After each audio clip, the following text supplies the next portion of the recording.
Con un fortísimo aplauso, una vez más con nosotros el pastor Tommy Moya. Adelante, pastor.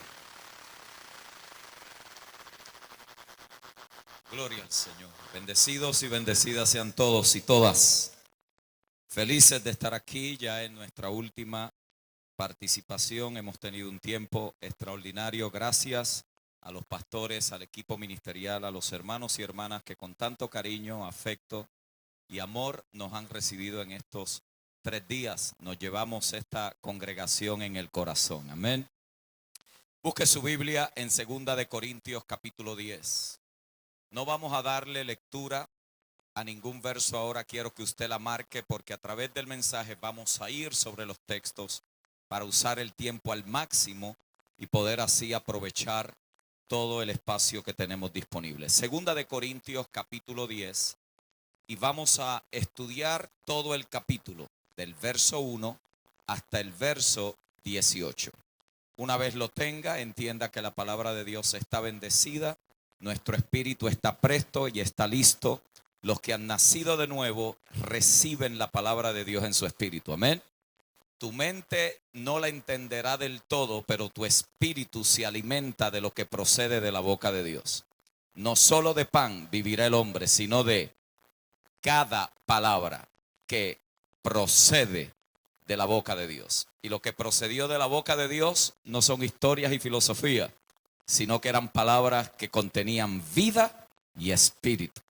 Por lo tanto, de espíritu a espíritu, la palabra de hoy nos ministrará a nuestro hombre interior. Se pueden sentar, 2 de Corintios 10, 1 al 18, márquelo, deje su Biblia ahí presta porque la vamos a estudiar en este hermoso día. Quiero comenzar mi mensaje citando a Viktor Frankl, que dijo en una ocasión: entre el estímulo y la respuesta existe un espacio, y en ese espacio está toda nuestra libertad. Cualquiera pudiera decir que este hombre dijo esto sentado en un escritorio mientras estudiaba o analizaba los asuntos filosóficos de la vida. Sin embargo, no es así. Cuando Viktor Frankl escribe estas palabras, lo está haciendo desde uno de los campos de concentración nazi. Él entendió que no importaba lo que estuviera pasando o le pasara, él podía decidir qué pensar y accionar, porque él no era un manojo de respuestas condicionadas. Lo que él estaba diciendo era que por fuera lo podían maltratar, pero en su mundo privado nadie tenía poder sobre sus decisiones. Esa capacidad que tiene un ser humano de poder estar aún en momentos intensos, complejos y difíciles en la vida, sin embargo, tomar decisiones que avanzan y mejoran su vida, es el resultado de la resiliencia. Diga conmigo, resiliencia.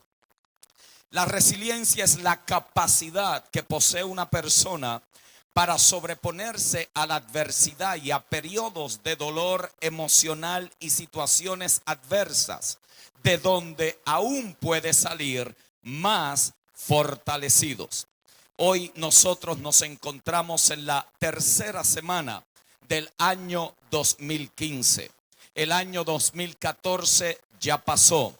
Ese año ya es historia. Hoy usted tiene 365 páginas en blanco que tendrá que escribir, y la realidad del asunto es que no se nos garantiza que lo que en esas páginas esté escrito en este año del 2015 será fácil o será simplemente algo que cualquiera pudiera lograr. Yo quiero someter ante ustedes hoy que para terminar de pie el año 2015 tendremos que tener mucho más que una gran visión, aunque eso es importante. Tendremos que tener mucho más que un buen corazón, y eso es necesario. Tendremos que tener mucho más que buenas intenciones, y eso es admirable. Tendremos que tener mucho más que buenas destrezas y eso tiene su lugar. Tendremos que tener mucho más que poderosos dones y eso tiene su valor. Sumado a lo anterior, se requerirá que en el año 2015 tengamos las motivaciones correctas, los valores correctos, el fundamento correcto y el entrenamiento correcto para poder manifestar lo que Dios ha trazado para cada uno de nosotros en el año 2015. Si usted lo cree conmigo, diga: yo terminaré de pie. La realidad del asunto es que eso no se da en un vacío o un proceso estático, sino que a la medida que el tiempo va pasando, usted y yo también vamos atravesando por temporadas de tensión, transición y transformación. Dígalo conmigo: tensión. Diga conmigo: transición. Diga conmigo: transformación. Repítalo otra vez: tensión, transición, transformación. En otras palabras, la vida no es estática, la vida no se da en un vacío. Hoy usted está en la comodidad de este edificio, está sentado en una silla cómoda, saldrá quizás a su hogar, a su casa, saldrá a comer con su familia, pero la realidad del asunto es que nadie tiene control de los eventos que a nosotros nos suceden en la vida. La comodidad que usted está viviendo hoy puede ser interrumpida en cualquier momento. Cuando menos usted se lo imagina, la comodidad de la vida puede ser interrumpida. ¿Por qué? Porque la vida no es estática. La vida está en continua evolución, continuo desarrollo, continuo movimiento. Y usted y yo hemos sido injertados en eso que se le llama la vida. En esa vida hay tensiones, en esa vida hay transiciones, en esa vida se está dando también un proceso de transformación. Por lo tanto, la capacidad que usted muestre para poder resistir las tensiones y las transiciones determinará si usted y yo podremos cumplir con la tarea asignada. La pregunta que habría que hacernos en esta mañana sería: ¿y cómo se enfrentan las temporadas de la vida?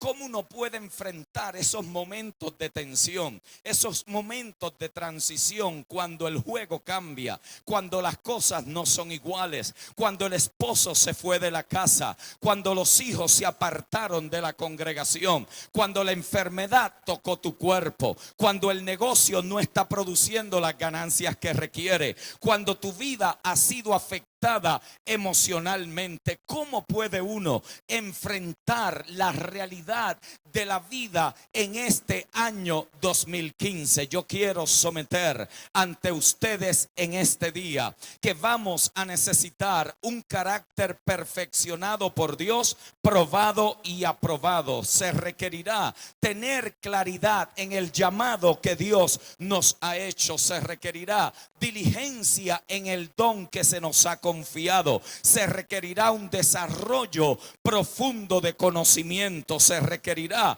profundo amor por la iglesia local. También conocer el principio de la honra y aprender a trabajar en equipo. Todo eso será requerido, todo eso será necesario, pero sumado a eso se necesita la capacidad de la resistencia. Diga conmigo: resistencia.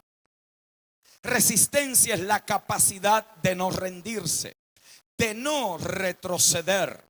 Es esa persona que no se intimida por lo que oye, no se limita al punto de incapacitarse. Esa persona que desarrolla la resistencia como una virtud espiritual lo hace no porque necesariamente siempre está en su más óptima condición, no, es porque sabe que la resistencia viene como fruto de la vida que ha sido ligada con Cristo, sabe que su fortaleza interior siempre será mucho más poderosa que las realidades externas que esa persona está viviendo. Esa persona sabe que desde su hombre interior, desde su espíritu, donde Cristo está siendo formado, allí dentro se está dando una tremenda transformación. Esa es la razón por la cual muchos de ustedes hoy están de pie. No es porque siempre han sido fuertes, no es porque siempre la han tenido fácil, no es porque siempre todo ha estado cómodo, no, es porque aún en el momento más terrible de tu vida, algo se activó dentro de ti, algo despertó dentro de ti. Yo tengo noticias para alguien aquí. Lo que se activó dentro de ti es la capacidad del más que vencedor que habita dentro de ti y es capaz de resistir cualquier cosa que se le presente. Por lo tanto, necesitamos entonces comprender que nuestra capacidad de resistencia determina aquello con lo cual se nos puede confiar. Una vez entendemos esto, llegamos a comprender que nuestro gran reto en la vida es vencer el dolor de lo que puedes estar pasando. Lo voy a repetir. Tu gran reto en la vida no es pelear contra Satanás, porque ya está derrotado. Tu gran reto en la vida no es estar buscando a ver si Dios te va a bendecir, porque ya en Cristo te ha bendecido. Tu gran reto en la vida no es a ver si Dios tiene misericordia de ti, porque en Cristo ya Él ha extendido su misericordia. Tu gran reto en la vida es vencer el dolor que causan las experiencias de la vida. El dolor no te puede limitar. Sin embargo, el dolor es una de las características más comunes que nosotros los humanos tenemos que enfrentar. Hay dolor en las relaciones, se vive dolor en los negocios. En la vida encontrarás dolor en todos los niveles. Ese es nuestro gran reto, interpretarlo como la plataforma que te impulsa al próximo nivel de experiencia y capacidad. Por lo tanto, cada vez que tú te levantas de en medio de una gran tribulación, ahí se está levantando alguien que tiene mayor capacidad de resistencia. Yo tengo noticias para alguien aquí hoy. La crisis que tú creías que había sido enviada para matarte es lo que Dios usó para fortalecerte. Lo que tú creías que no te permitiría levantarte es lo que Dios usó para catapultarte. Dale un codacito a alguien y dile: no me rindo a pesar de lo que pueda estar viviendo. ¿Por qué? Porque tú no eres de los que se rinden, tú no eres de los que retroceden, tú eres de los que proceden a la madurez y a la experiencia de una vida entregada a Cristo. Tú eres de los que proceden y avanzan. Por lo tanto, tendremos que aprender a que cualquiera que sea el dolor, tenemos que superarlo. Lamentablemente, mucha gente en medio de las crisis de la vida deciden retroceder.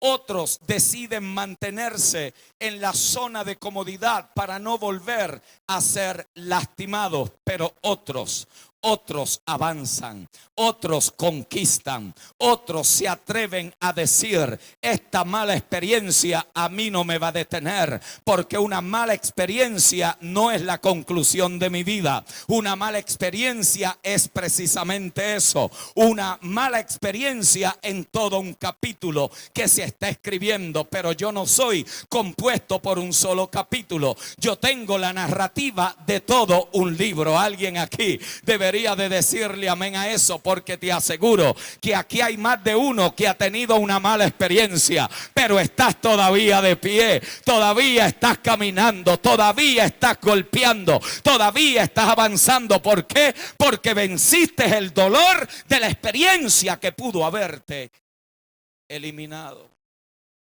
El apóstol Pablo hoy se va a convertir en nuestro modelo para ser imitado. ¿Qué podemos aprender de este hombre?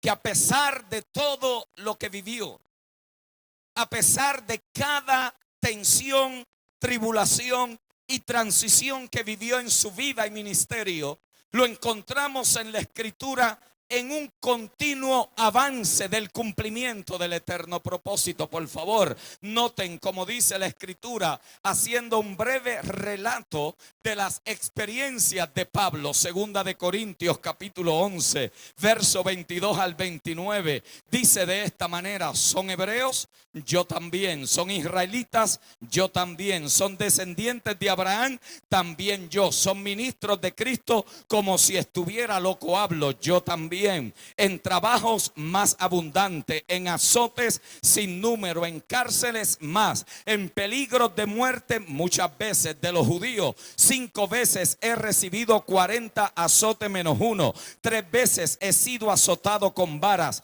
1 vez he sido apedreado. 3 veces he padecido naufragio. 1 noche y 1 día he estado como náufrago en alta mar. En caminos muchas veces, en peligros de río, peligros de ladrones, peligros de los de mi nación, peligros de los gentiles, peligros en la ciudad, peligros en el desierto, peligros en el mar, peligro entre falsos hermanos, en trabajo y en fatiga, en muchos desvelos, en hambre y en sed, en muchos ayunos, en frío y en desnudez, y además de otras cosas, lo que sobre mí se agolpa cada día. Dice la palabra, la preocupación por todas las iglesias. ¿Quién enferma y yo no enfermo? ¿A quién se le hace tropezar y yo no me indigno? Si usted creía que tenía una pruebita, si usted creía que tenía un problemita, le acabo de relatar la vida de un hombre que a pesar de las pruebas, luchas, conflictos, aún a pesar de todo eso,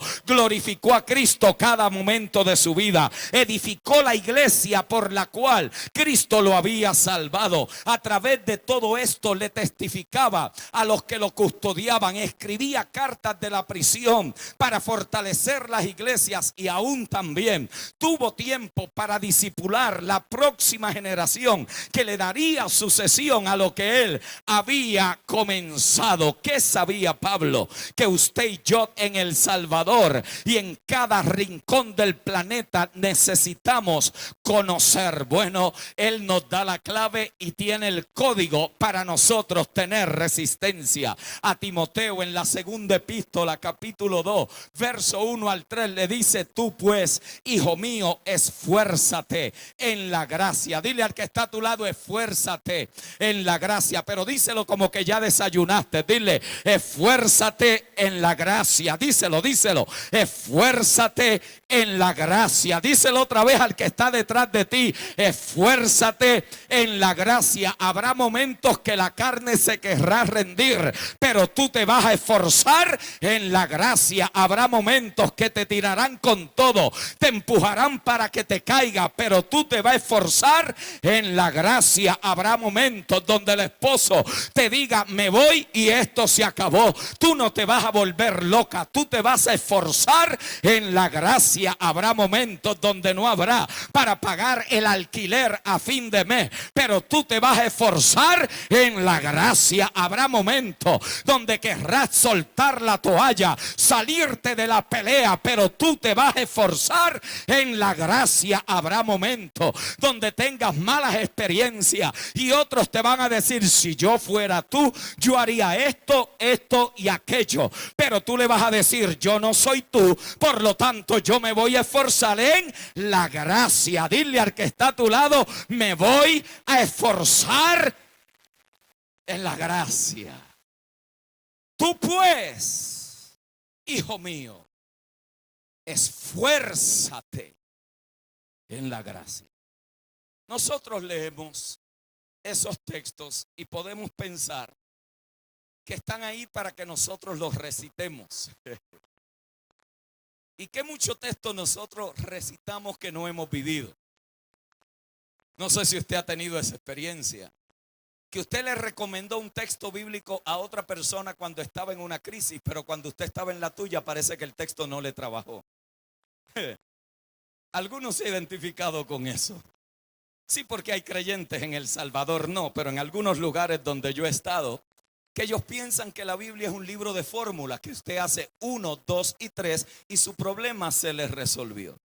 Y cada vez que se acercan a alguien que tiene una situación, son los primeros que le dan 5 textos, 4 consejos, 5 exhortaciones, y tú verás porque tú haces esto y tú vas a ver cómo Dios hará lo otro. ¿Alguien ha estado con ese tipo de gente? Típicamente esa gente no ha vivido nada en la vida, porque cuando usted ha pasado por algunas cositas, lo primero que usted desarrolla es la capacidad de escuchar y hablar menos. Por eso le dieron 2 orejas y una boca.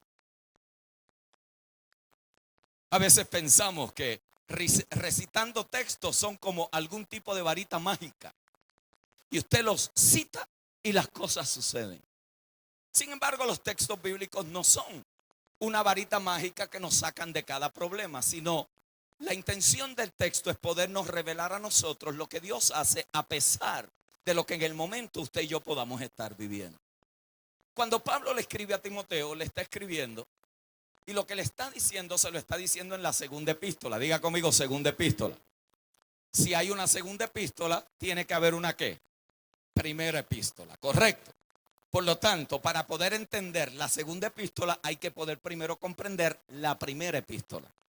Porque si usted no sabe por qué Pablo le está diciendo a Timoteo que se esfuerce en la gracia y que sufra penalidades como soldado, usted va a recitar ese texto y nunca lo va a llegar a entender. Pablo está ahora enfrente de un muchacho que había sido colocado como el pastor en la iglesia en Éfeso. Allí él había llegado. Había sido enviado en una comisión apostólica para poder afirmar la iglesia que el apóstol Pablo había fundamentado cuando pasó por Éfeso en uno de sus viajes misioneros. Aquella iglesia, los historiadores dicen que comenzó con un avance impresionante. Empezó a crecer, por eso usted nota que la primera carta de Pablo a Timoteo, por favor entiendan que no es una carta pastoral, es una carta apostólica, porque Pablo escribe como apóstol a un hijo apostólico y le está escribiendo un consejo apostólico de cómo la iglesia del Señor se debe de administrar. Y le da las delineaciones y le habla de los diáconos, de los ancianos, le habla de las características y de los frutos que se deben de ver en aquellos que anhelan gobernar en la iglesia. Entre eso le dice, el que no gobierna bien su casa, no puede gobernar la iglesia del Señor, porque ¿cómo puede gobernar la iglesia del Señor si no gobierna bien su casa? Él sale de lo micro a lo macro, sale de lo pequeño a lo grande, porque en realidad las cosas de Dios no se comienzan a dar en público, sino que se comienzan a manifestar en privado, cuando nadie te ve. A los seminaristas queridos que están en este lugar con nosotros, el entrenamiento más poderoso que tú jamás vas a tener nunca será en público, siempre será en privado, porque entrenamiento privado producirá manifestación en público. Alguien aquí debería de decirle amén a eso. Muchos de ustedes están frustrados porque los tienen escondiditos, pero es en el escondite, es en la saeta que Dios te empieza a perfeccionar y empieza a trabajar contigo, donde nadie le dice amén a tus primeros mensajes, donde nadie te aplaude porque dijiste algo que pareció interesante. No, es allí en el espejo de tu casa donde tú te predicas, tú mismo te unge, tú mismo te caes, tú mismo te levantas, a ti mismo te bendice el mensaje y no había nadie que lo estaba escuchando, pero allí estaba formándose el hombre y la mujer que pronto Dios sacará a la luz para traer su mensaje de gracia y de restauración. Allí está Pablo aconsejando a Timoteo. ¿Por qué lo aconseja? Porque había un cambio de gobierno. Había estado ahora en el como gobernante Nerón, uno de los hombres más crueles, el 8º emperador de la historia más violento que se ha conocido. Este hombre mataba a los cristianos por ver la sangre correr.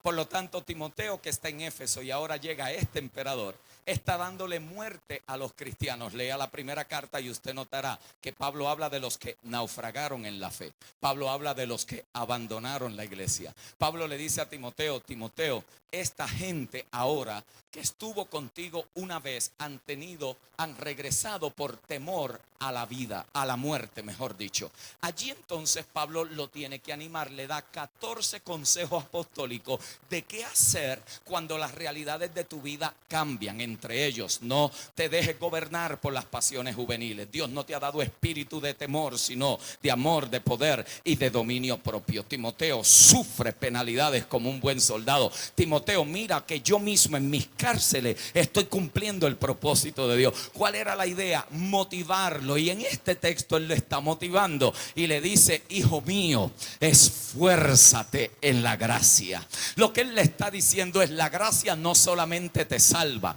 sino que la gracia también te fortalece. La gracia no solamente te fortalece, sino que la gracia también te preserva. La gracia no solamente te preserva, sino que también te empodera. Timoteo, sufre aún penalidades como buen soldado de Jesucristo. En otras palabras, más de una vez te darán ganas de rendirte, pero cuando vengan esas ganas para rendirte, recuérdate, la gracia está disponible para que te puedas fortalecer en ella, y en esa fortaleza enfrentarás cualquier cosa que estés atravesando en ese momento. Pablo entonces procede y nos empieza a entregar los principios que gobernaron su vida para que nosotros pudiéramos alinear la nuestra a este orden de ideas. El capítulo 10 de la segunda carta de Pablo a los Corintios, que fue la iglesia donde más tiempo él estuvo, 18 meses estuvo estacionado, afirmando, edificando e impartiendo a Cristo entre los corintios. Los corintios no vienen del judaísmo, eran extremadamente paganos. Esta gente tiene un comportamiento que tenía que ser ordenado. Por eso ustedes ven que en esta carta es donde más orden se trabaja. Interesante, la iglesia nuevo testamentaria que más dones manifestó es la iglesia más desordenada en el Nuevo Testamento. ¿Por qué? Porque uno puede tener grandes dones y no ser maduro espiritualmente. Uno puede tener grandes capacidades en Dios y ser un desordenado en la vida. Eso no tiene nada que ver con madurez. Esta gente tenía dones, esta gente tenía gracia en los dones, en los carismas que el Espíritu de Dios le había confiado, pero tenían también una inmadurez espiritual sorprendente. Pablo entonces procede a darle el delineamiento de cómo es que él puede enfrentar las situaciones que él está atravesando. Y entramos entonces al verso 1 del capítulo 10 de la segunda carta a los Corintios. Dice: yo, Pablo, os ruego por la mansedumbre y ternura de Cristo, yo que estando presente ciertamente soy humilde entre vosotros, mas ausente soy osado para vosotros. En los primeros capítulos lo que Pablo está haciendo es defendiendo su oficio, pero aquí lo vemos clarificando y defendiéndose a sí mismo. Esta carta es la carta más íntima, y lo que Pablo está estableciendo en el verso 1 es que la identidad ministerial que él ha desarrollado es resultado de la verdad de Cristo en su vida. Noten cómo él lo dice: os ruego por la mansedumbre y la ternura de Cristo. En otras palabras, él no está apelando a sus logros, él no está apelando a sus capacidades, él no está apelando a su doctorado, a su maestría, a su experiencia. Él no está apelando a su jornada de logros en la vida. Él está apelando a la ternura y a la mansedumbre de Cristo mismo. ¿Por qué? Porque para Pablo, Cristo no era alguien de quien él predicaba. Para Pablo, Cristo no era alguien que estaba número 1 en su lista.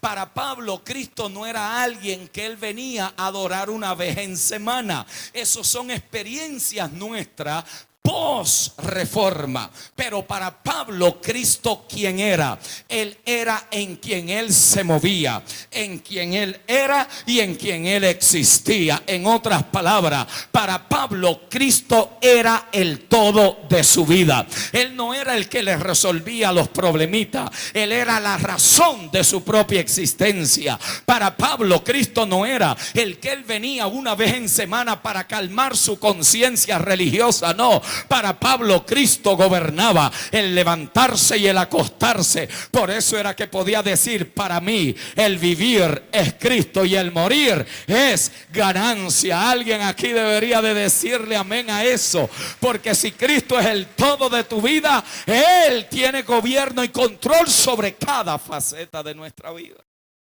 Pablo le dice: mi identidad no está en quien yo soy y lo que he logrado. Mi identidad es quien es Cristo para mi vida. La segunda cosa que vemos y que él trabaja es porque él llevaba a cabo ese estilo ministerial. Ruego pues, verso 2, que cuando esté presente no tenga que usar de aquella osadía con que estoy dispuesto a proceder resueltamente contra algunos que nos tienen como si anduviésemos en la carne. Pablo era humilde, pero no era débil. Diga eso conmigo: Pablo era humilde, pero no era débil. ¿Por qué? Porque el débil no tiene la fortaleza que tiene el humilde.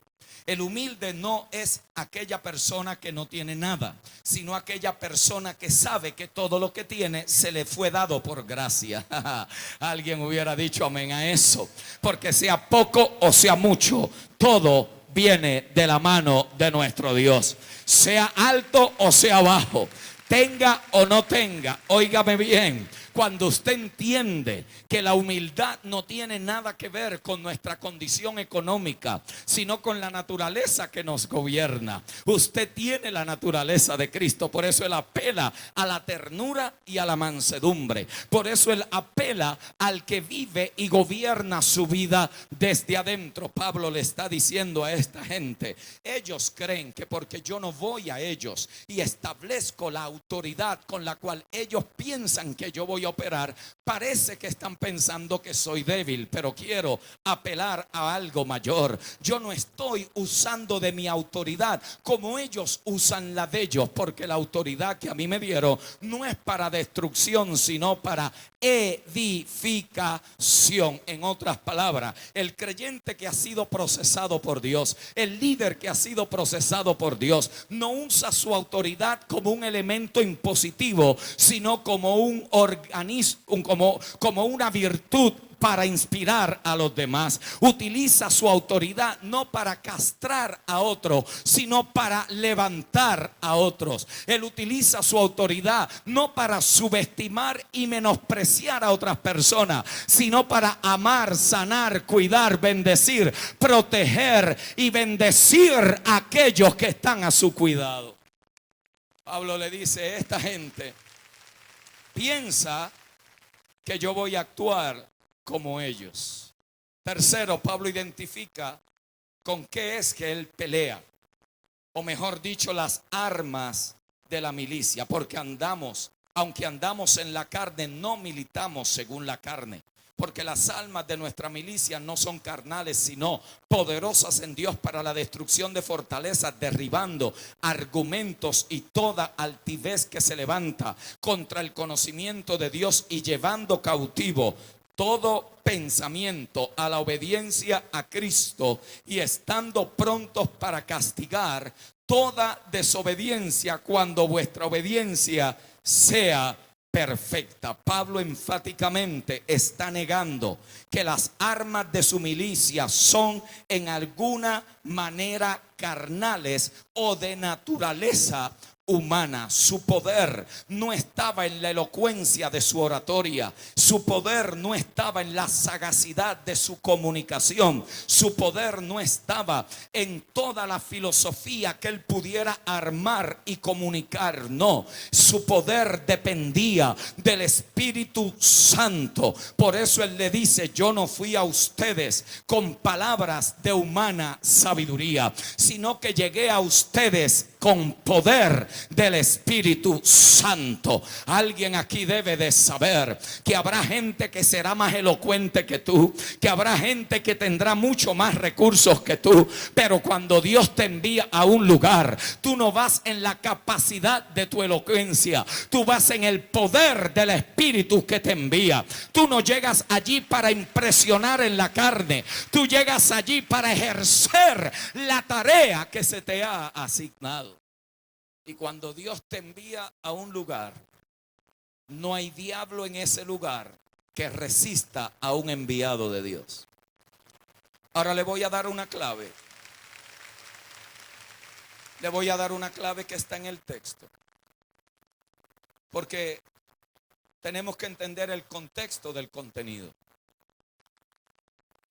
Pablo tiene que manejar esta resistencia que está enfrentando. Y lo está haciendo dentro de un contexto cultural que usted y yo no éramos parte de él. Por lo tanto, entenderlo nos ayuda a poder asimilar lo que la verdad escrita nos quiere comunicar.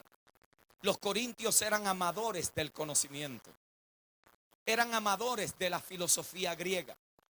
Dicen los historiadores que ellos en las tardes se iban a las plazas a escuchar a los filósofos filosofar. Por eso es que usted nota que la carta de Pablo a los Corintios habla de la sabiduría del mundo y la sabiduría de Dios. Habla de la sagacidad de la carne, pero habla del poder del Espíritu. ¿Por qué? Porque estos corintios se mesmerizaban cuando alguien hablaba bonito, cuando alguien lisonjeaba sus oídos y le decía cosas filosóficas interesantes. Ellos se quedaban perplejos, ellos se quedaban sobrecogidos por tanta elocuencia. Esto es lo que él está combatiendo. Él le está diciendo: yo no voy a ustedes como ellos están llegando. Ellos están llegando con palabras de humana sabiduría. Yo estoy llegando a ustedes con demostración del poder del Espíritu de Dios. Por favor, entienda esto, porque nuestra mayor tarea como congregación, nuestra mayor tarea como creyentes es precisamente lo que Pablo está diciendo. Usted puede salvar a una persona y nunca transformar su entendimiento. Óigame bien. ¿Por qué? Porque el nuevo nacimiento es un acto momentáneo al poner la fe en Cristo. En ese momento que alguien reconoce que su vida está perdida si no mira a la cruz, esa persona nace de nuevo. Pero nacer de nuevo no significa tener una nueva mente, porque lo que nace de nuevo no es la mente, lo que nace de nuevo es el Espíritu. En la mente es que están los paradigmas, en la mente es que está el efecto de nuestra cultura, en la mente es que están las estructuras de nuestra religión. Por eso es que él dice: yo no peleo con armas carnales. Aunque ando en la carne, yo no estoy peleando contra armas carnales.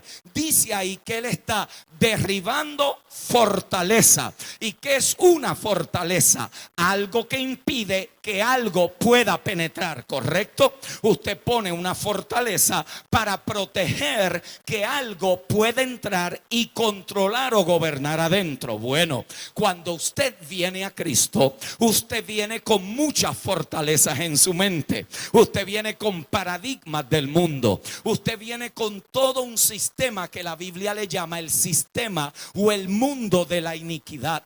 Ese sistema ha creado en nosotros por cultura, familia, paradigmas de nuestra propia vida, la escuela, educación, la gente con quien me crié, la iglesia donde me convertí. Todo eso está formando estructuras en mis pensamientos y todo eso está creando fortaleza. Esa fortaleza es un pensamiento que está en la mente. Por eso uno a veces se pregunta: pero si esta persona lleva 20 años escuchando la palabra de Dios y todavía parece que no madura, madura. Le estoy diciendo por qué no madura. Porque hay una fortaleza en su vida de pensamiento que impide que la verdad penetre. Esa persona es de Dios, seguro que es de Dios. Esa persona es salva, seguro que es salva. Pero esa persona no ha renovado el espíritu del entendimiento por medio de la palabra de Dios. Pero aquí viene la palabra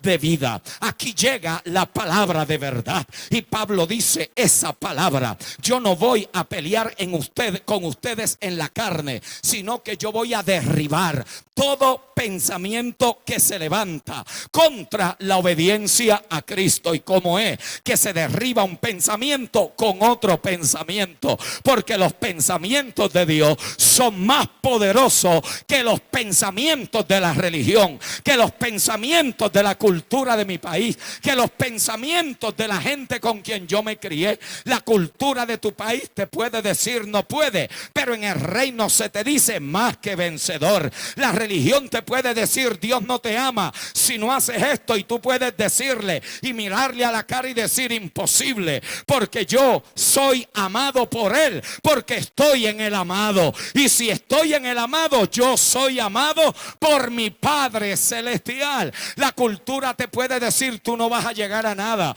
tú no vas a prosperar, pero de repente la mente de Cristo empieza a decirte tú no eres un religioso más, tú eres un rey y un sacerdote que yo he puesto en este país del Salvador. Tú no caminas a la ofensiva, tú caminas ahí dando golpe, tú caminas penetrando y poseyendo. Alguien aquí debe de saber que Dios te va a sorprender en este año. Se van a abrir puertas que estaban herméticamente cerradas, pero es porque tu mente va a empezar a asimilar la verdad trascendental de quién eres en Jesucristo. Si esto es así, nuestro vocabulario lo demostrará. Y yo me temo que la mayoría de nosotros tenemos más vocabulario religioso que bíblico.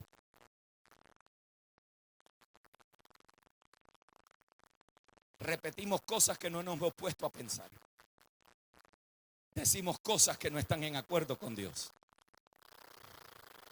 Hablamos cosas que no hemos reflexionado en ellas, porque no estamos en alineamiento con la verdad revelada. Yo tengo noticias para alguien aquí. Ya Dios en Cristo te dio todo lo que pertenece a la vida y a la piedad. Segunda de Pedro 1:3. Porque lo que pertenece a la vida y a la piedad, léalo, me ha sido dado. Diga conmigo, lo tengo. No, usted como que lo dudó. Porque es que todavía muchos de nosotros pensamos que nos lo tenemos que ganar. Porque tenemos mentalidad de deuda y no mentalidad de agradecido. Y hay una gran diferencia entre yo creer que me tengo que ganar lo que ya Dios me dio y que yo tengo que agradecer lo que ya por gracia se me entregó en Cristo. Hay una gran diferencia entre el cristiano que siempre está buscando pagarle a Dios lo que le debe y el cristiano que siempre vive agradecido por lo que ya se le dio. Para que nadie me mire así como que estoy citando el Corán, le voy a decir dónde eso está en la Biblia. Porque habiendo recibido un reino inconmovible, vivimos agradecidos, habiendo recibido. Ya conmigo lo tengo. No, usted no lo cree todavía porque parece que no lo tengo. No, diga, lo tengo. ¿Qué tengo? Tengo poder, tengo autoridad, tengo gracia, tengo favor, tengo conexiones divinamente ordenadas. Habrá momentos donde llegaré a lugares y lo que estaba estancado se soltará. Habrán negocios que Dios me los va a poner en la mano porque yo soy un escogido para Dios confiarme lo que en mi herencia me pertenece. Alguien aquí debe de saber que en el año 2015, según la medida de gracia que Dios te ha dado, te vas a sorprender de lo que Dios es capaz de hacer cuando te alineas a lo que Él ha establecido. Por lo tanto, cada vez que tú confrontas un pensamiento contrario a la verdad revelada, tienes que derribarlo. ¿Cómo? Cuando vuestra obediencia sea perfecta. ¿Qué es lo que eso significa? Que cuando tu mente te diga Dios no te ama, tú le dices te equivocaste, mente. Dios a mí me ama más de lo que yo soy capaz de entender. Cuando tu mente te diga esta es la que estás pasando por lo que tu abuela hizo 4 generaciones atrás, te equivocaste. Yo estoy en Cristo.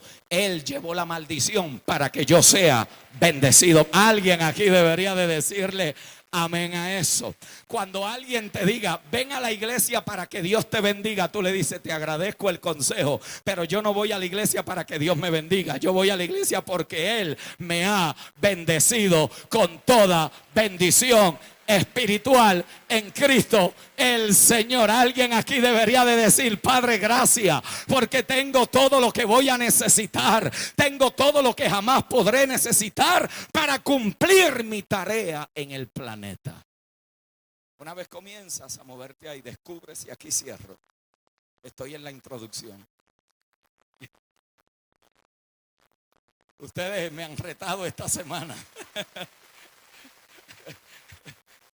El primer día cuando llegué le dije a Marlon, ¿cuánto tiempo tengo para predicar? Me dice, pastor, 45 minutos. Él creía que me estaba diciendo mucho. Yo le dije, Marlon, esa es mi introducción.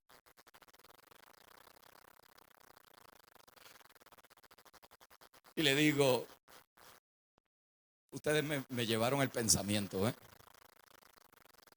Pablo nos va a dar la clave de cómo es que todo se puede enfrentar. ¿Y qué es lo que ya tenemos? Diga conmigo, la medida. El verso 15 en adelante nos dice que Él opera según la medida que le fue dada. Cada creyente tiene una medida. Esa medida en el griego es la palabra metrón. Diga conmigo, metrón. Metrón es la jurisdicción o el espacio que Dios te ha asignado para que operes legalmente en él. En otras palabras, donde Dios te establece, no hay diablo que te remueva. Donde Dios te llama, no hay nadie que te pueda tomar lo que ya Dios te entregó. Cuando tú operas en el metrón de Dios, en el espacio asignado, en la medida otorgada, tú tienes la confianza y la certeza de que Dios te puso ahí. Esta es la razón por la cual Pablo concluye ese capítulo diciendo que él no estaba haciendo trabajo donde otro ya había hecho trabajo. ¿Por qué? Porque él sabía que los corintios habían sido asignados por Dios para él. Por lo tanto, los que vinieron a judaizarlos, los que vinieron a regresarlos a la ley, a la tradición, a la costumbre y a los ritos, él le está diciendo, yo soy capaz de esperar que la obra que en ustedes Dios ha comenzado la termine y que entre ustedes yo pueda ser reconocido para poder terminar lo que he comenzado. Lea la conclusión del capítulo. Lo que él está diciendo aquí es, la medida que Dios me dio a mí para ustedes es una medida que me da la autoridad, pero no es una autoridad para destruir, es una autoridad para edificar. Y esta autoridad es lo que Dios me ha dado para yo poder cumplir mi asignación apostólica. Una vez Pablo entiende el metrón, no tiene que manipular a la gente, no tiene que coartarlos, no tiene que crearle presión. ¿Por qué? Porque con la medida que Dios da, viene la gracia para cumplir la asignación. En otras palabras, tú no le tienes que envidiar lo que Dios le ha dado a otro, porque lo que Dios le ha dado a otro, esa es su medida. Lo que tú tienes que hacer es regocijarte por lo que Dios te ha dado a ti. Tú no le tienes que envidiar a otro lo que tiene, Padre, yo quisiera tener la iglesia como mi hermano la tiene. No, lo que tú tienes que asegurarte es que tú eres efectivo en el lugar donde Dios te ha posicionado. Padre, yo quisiera que tú me dieras un negocio como el que le ha dado al hermano. Tú no sabes las luchas que el hermano y la hermana tienen. Lo que tú debes de ayudar a entender es que Dios te ayude a entender la medida que Él te ha confiado para que tú puedas caminar por el planeta sabiendo cuál es tu espacio, sabiendo cuál es tu jurisdicción, sabiendo la medida que se te ha confiado. En esa medida, oye bien, podrás fallar a un plan, pero nunca podrás abortar el propósito. Esta es la razón por la cual en nuestra vida pueden haber actos fallidos, pero al final de la carrera cumplirás el propósito. Un mal capítulo de un libro no significa un mal libro. Significa que hay una mala experiencia dentro de ese libro. Tu vida y la mía puede estar marcada por escenarios feos, difíciles, complejos, que quizás tú pensaste si ahora cómo será aquí. Pero Dios me ha enviado a decirle a alguien aquí, según la medida que Él te ha dado, dentro de esa jurisdicción que Dios te confió, Él te levanta, te sana, te restaura, te envía y vas a cumplir la razón por la cual Él te ha traído a su reino. Iglesia del Salvador, si bien es cierto que los países del mundo están en conmoción, si bien es cierto que todo lo que pueda ser conmovido será conmovido para que quede lo inconmovible, algo tú y yo debemos de saber, y es que se podrán estremecer las estructuras culturales, educativas, legislativas, en todos los órdenes y capacidades humanas. Oye bien, pero usted está aquí, pero no es de aquí. Usted es del reino de nuestro amado Señor Jesucristo. Por lo tanto, este reino es inconmovible. Este reino no hay que tener temor de que desaparecerá. Habrán olas de violencia, habrán olas de corrupción, pero no perdamos fe y esperanza, porque aquellos que perseveramos veremos el fruto de la perseverancia. No te rindas. Marcha con tu frente en alto por todo El Salvador. Donde quiera que estés, sepa bien que tú eres un hijo marcado con una medida asignada, y lo que Dios entrega, nada ni nadie te lo podrá quitar. Te bendigo en el nombre del Señor. Adelante, los mejores días han comenzado. Gracias, pastor. Inclinamos nuestros rostros y vamos a orar. Padre, te damos gracias por las verdades que han sido expuestas y por la obra de tu Espíritu Santo transformando y tocando corazones. Amigo, usted que está acá sin Cristo, si nunca ha recibido a Jesús como Señor y Salvador o ha aceptado esa invitación que Él hace, póngase de pie. Queremos orar con usted y por usted, para ser parte de ese reino, para tener esa fuerza, para tener esa fortaleza, para poder soportar ese día malo. Y si ya lo conoce, es tiempo de cambiar su mente a esa mente de reino, donde damos gracias por lo recibido a diario, donde ya no nos comparamos con otros, sino que vamos por cosas mejores.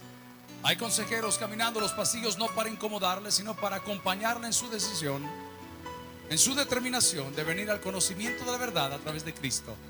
Mientras los consejeros invitan a los amigos, la iglesia canta y adora diciendo: si acaso póngase de pie. Dios le bendiga. Dios le bendiga. Dios le bendiga allá arriba. Felicidades. Habrá alguien más que viene a Jesús, alguien que declara a Jesús como Señor y Salvador de su vida. Dios le bendiga. Si acaso Acá en la parte de abajo del templo habrá alguien más. la pasión en mi mirada, Es aquí donde clamamos: Recordamos y decimos: llévame a ese lugar, Señor. Dios le bendiga, caballero. Llévame al madero, a ese rincón, al rincón de nuestro encuentro. Llévame al lugar, Señor. Llévame al lugar. Dios le bendiga, Dios le bendiga. Y lo decimos con fe y mucha gratitud: llévame a la cruz. Llévame a la cruz. Llévame a la cruz, Señor. Llévame a nuestros nuevos hermanos en la fe. Le damos un fortísimo aplauso de bienvenida a la familia de Dios. Ahora sabemos que venimos a la iglesia no para que Dios nos bendiga, sino a darle gracias porque ya nos bendijo. Ahora sabemos que esa autoridad que Dios tiene no se va ni se viene, sino que está depositada en nosotros a través de su Espíritu Santo. Comencemos a trabajar en nuestro interior. La palabra dice: porque dos son mejor que uno. Usted no puede arreglar sus problemas solo. Necesitamos de Dios. Si recibe estas palabras, levante su mano. Yo quiero orar por su vida. Padre, gracias por el ministerio de la familia Moya, por todos aquellos que han hecho posible, Señor, que le tengamos como invitado a nuestra iglesia. Te doy gracias por esta congregación y porque estoy seguro que las palabras que hoy hemos recibido las vamos a multiplicar en aquellos que están pasando por malos momentos, por malos capítulos de ese libro de la vida, para celebrar juntos la victoria en Cristo. Padre, llénanos de gozo, apártanos de violencia, porque no te dejaremos hasta que nos bendigas. En Cristo Jesús, amén y amén. 11 de la mañana nuestro pastor general, por supuesto. 3 de la tarde Tommy Moya, 5 de la tarde Casa Malguapa, predicando la palabra del Señor aquí en el templo. Dios nos bendiga a todos. Vamos a ganar almas. No olvide los bautismos de este mediodía. El que gana almas es sabio.